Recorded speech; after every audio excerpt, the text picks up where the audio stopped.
The new 24-25 season is almost here. In the next 1 week or so, we will be enjoying the week in, week out Premier League action that excites the majority of us Ugandans. I'm sure this time you're all looking forward after a 3-month lull. Arsenal, Manchester United, Chelsea, Tottenham Hotspurs, Liverpool, Manchester City. Will we see the same thing that we've seen over the last seasons when these 6 teams lead the charge for the Premiership? Since I started this series, I started smaller debates. Debates that caught fire and they're not going to find an end anytime soon. This is Senior's Last Word. I'm Aldrine Nsubuga SNR taking you through once again the preparations of the new season. The debate I started when I mentioned that Arsenal has 2 midfielders I believe, in my view, are the best in the Premiership. You don't know the inboxes I've got. You don't know how many calls I've got. And people have met and they've challenged me to say, are you crazy? What did Arsenal give you? Because I just said in my analysis of Arsenal that in Deklan Rice and Martin Odegaard, I personally believe we have the best central midfield pairing in the Premiership. Not just last season, currently, if you asked me again, I would make the same statement. Yes, I compared it to the one between Rodri, of course, alongside, depending on what you say, alongside, could it be Kevin De Bruyne? Is he the one you want to put him alongside? If it is, then here we go, because I said I am going to give a defense of my argument. Ladies and gentlemen, Deklan Rice and Martin Odegaard, for me, they are the best central midfield pairing in the Premier League. I am going to give the comparison basing on the champions and what they've used over the season. Yes, Rodri playing alongside Kevin De Bruyne. Am I mad? No, I'm not.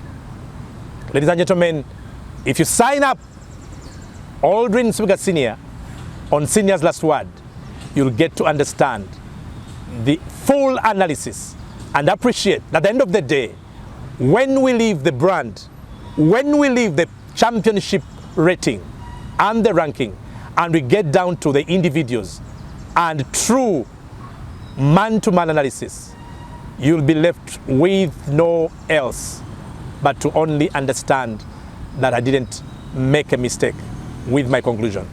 So, let me go. I'll start with Kevin De Bruyne and Rodri. Rodri, he's the master planner. He's the calming influence in this City side. Plays like a computer because he reads the game excellently. Rodri will know how to run, which movement to make. When do I stay behind? When do I go forward?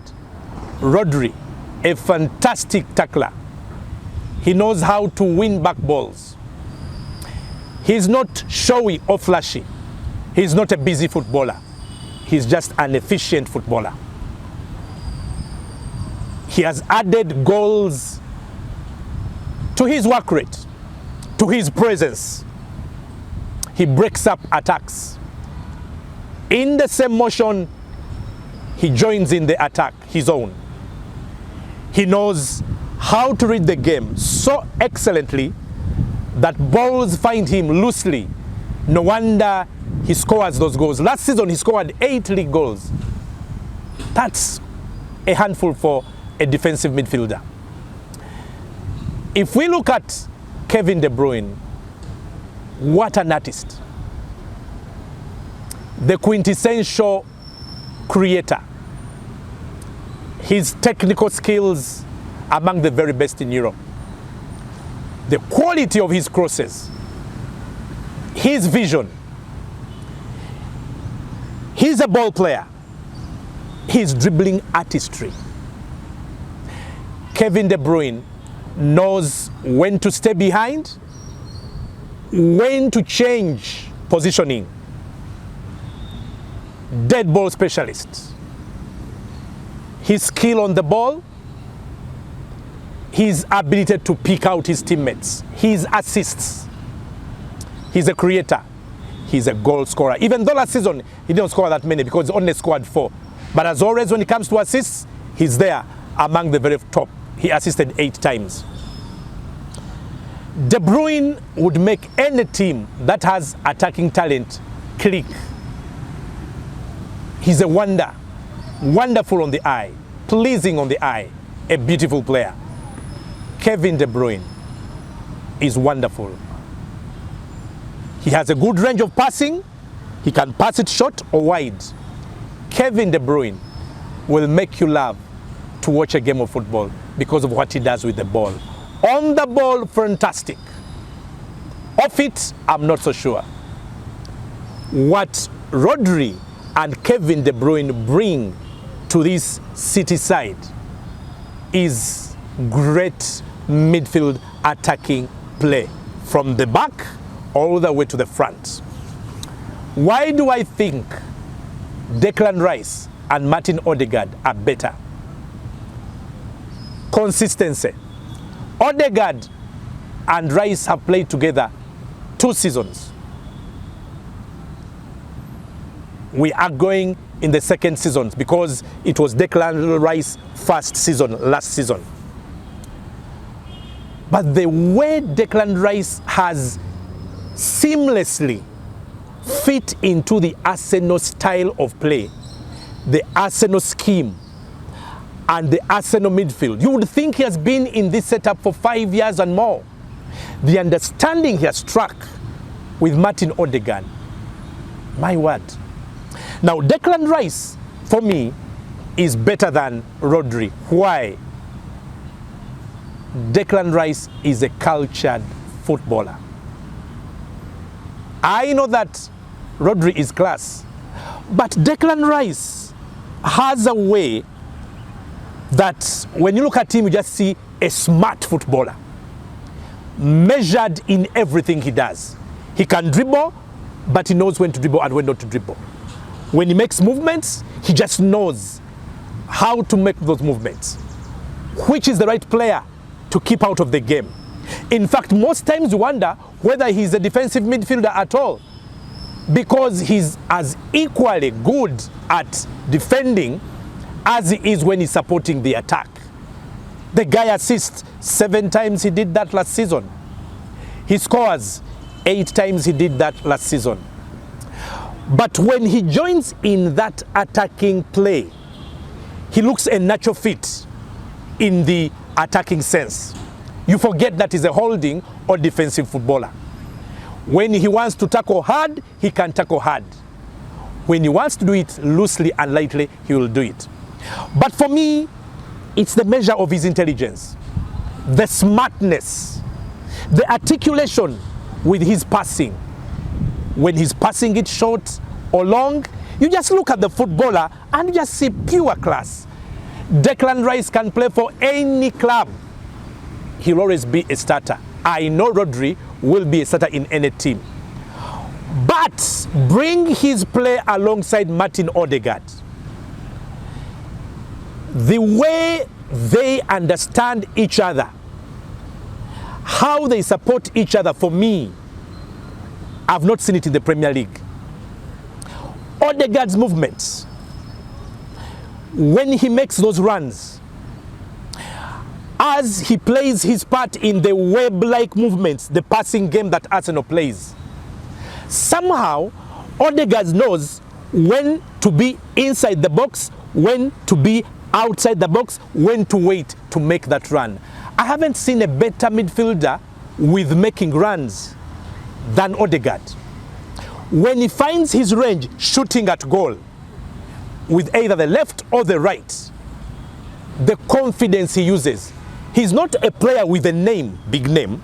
He's a player who is forcing a name to be mapped out on himself.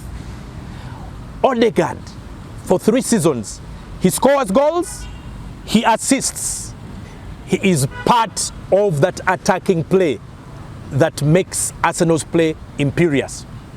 Both these two, they score goals. Last season, their combination produced 15 goals in midfield. He assists. Last season, their combination contributed 15 assists. Where do you find a central midfield in England which assists as much as attacks? Yet, they spend a lot of time in central midfield. Now, that is a midfield that is natural, nothing programmed. The way they look out for each other, picking out each other as a combination, guys. These guys don't get sick. These guys don't get injured. It takes intelligence for players not to get regularly down or out because of injury.